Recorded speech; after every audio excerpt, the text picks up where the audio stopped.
I did have a last minute story that I wanted to bring up to you guys. By the way, that's why I kept this one up, because I was looking for the image. Shout out to Teen Mom Shade Room over on Threads. Apparently, Teen Mom Next Chapter star Kung Fu Portwood was crashing out on TikTok live. Apparently she was live for a couple of hours there last night. And she was saying that Gary cheated on her during their relationship, but we already knew that, right? We knew that Gary was trash to Amber. He was even trash to Christina because he was cheating on Christina with Amber as well, right? Lest we forget, right? So who cares about that? That was over a decade ago, right? But let's get into some of the other stuff that she was sharing in her TikTok live meltdown, right? So it turns out that she currently is not happy with her allies, or should I say her former allies, Maci Bookout and Catelynn Lowell. Apparently, Amber feels as though they turned their backs on her for money. And I don't know if it's because of the last scene on Teen Mom Next Chapter where they spoke to her daughter Leah about how they're disappointed that Amber is not a very present mother in her life or whatever, like things like that. I think that they were also mentioning on podcasts that they acknowledge that she is not the greatest mother or as present as she should be for her daughter, but that they still wanted to be her friends, right? So it seems as though to Amber, it doesn't matter if you want to stand by her despite her being a deadbeat to her child. Just so long as you acknowledge that she is a deadbeat, you have officially turned your back on her and you have officially betrayed her in her mind. And I find that to be very interesting, to be honest with you guys, right? So I wonder how Catelynn and Maci are going to move forward now with this in mind, because do you continue to defend somebody like this? Because not only is she a deadbeat to her children, 2 of them, right? She's got 2 and she's a deadbeat to both, but she's also an abuser to her significant others, right? We saw how she did Gary. We saw that one of the other boyfriends, he ran away, he became a missing person to get away from her. And that doesn't happen for no reason, right? So do y'all think, how do you defend all these things? How do you stay friends with somebody who does all these things and then all of a sudden acts like you turned your back on them just because you acknowledge that they're not the greatest person ever?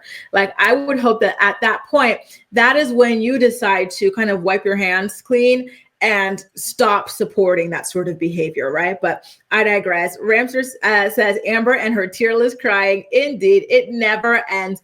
By the way, I did finish editing my recap for Teen Mom Next Chapter, and I will be putting that up after today's morning report. So keep an eye out for that, okay, you guys? Tyrell, are you Canadian? Is this a Canadian maple leaf? You know how excited I get whenever I see like Canadians here, like a lot of them wear like backpacks or sweaters or stuff like that with a Canadian maple leaf. And I'll be like, oh my God, my people. Tyrell had said, sorry, give me a second. I zoomed in my screen, so now I have to wait for it to zoom out so I could read the comment. But let me see what she had to say. Why is my computer? Christina was also cheating on her spouse.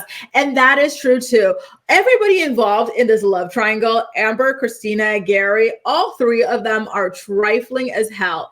In fact, didn't Christina agree to have less time with her daughter just so that she could stay with Gary and on the television show or something like that? Like, all right, you're great to Leah, but you're not perfect.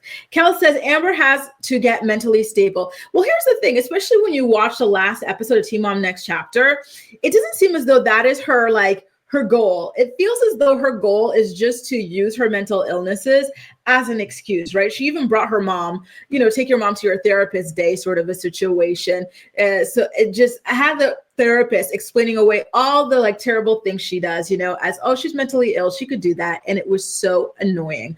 Like Cynthia said, someone needs to take Amber's phone away. Like Betty LaBelle says, girl, focus on being a good mom. Exactly. It's too much. We're so tired of it. And her mom is tired of it too, y'all. Her mom says, she was even saying it to like the therapist and to Amber, like, you've been with this therapist for 8 years. I've seen no improvement. Like, what is going on? Right? Like, it's too much. It's too much. right? And I completely agree with you as well, Tyrell. She's not perfect. She's great for Leah. She's exactly what Leah needed, but there's definitely is like, there are some skeletons in that closet as well.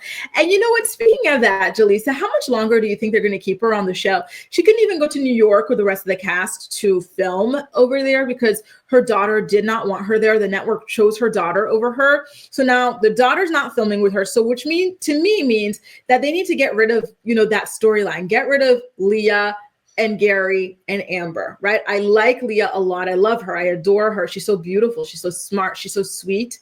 But now that like the thing with Amber is done, like the links, the ties have been cut.